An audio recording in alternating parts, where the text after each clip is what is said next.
Hello everyone, welcome to Blup 101 series. In this series, today we'll be learning all about Blup Designer. We'll provide a brief overview of Blup Designer's main components. So Blup Designer consists of three parts. The top bar, which is this, left panel, which is this, right panel, which is this. And in the center, we have the canvas where you design your app. The top bar offers options like creating a new page, like this, inserting widgets or templates like this, and importing Figma files like this. You'll also find the analyzer, which helps identify errors in Blup Lightning logics. After, you have the devices connected list and buttons for running, debugging, hot restarting, hot reloading, and publishing your app. Alright. After this, now let's talk about the navigation bar. The navigation bar provides access to the home, design, logic, and backend tabs.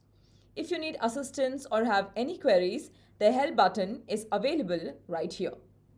Now let's talk about the left panel, which is also known as the layers panel, which displays the elements you create on the canvas. It includes pages and layers tabs for managing pages and individual elements. The search and bookmark options help you find and organize specific layers.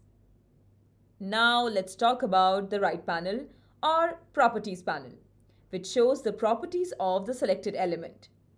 You can align, adjust coordinates, dimensions, rotation, and corner radius.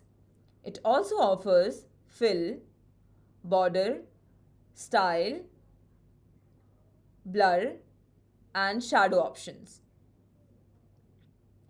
Alright, now the canvas is where you design your app. The toolbar at the top provides tools for selecting, drawing shapes, adding text, dragging the canvas, and hiding/showing elements. Well guys, that concludes our overview of Blup Designer. In our next video, we'll dive deeper into each tool and explore their functionalities visually. Until we meet next, keep blupping!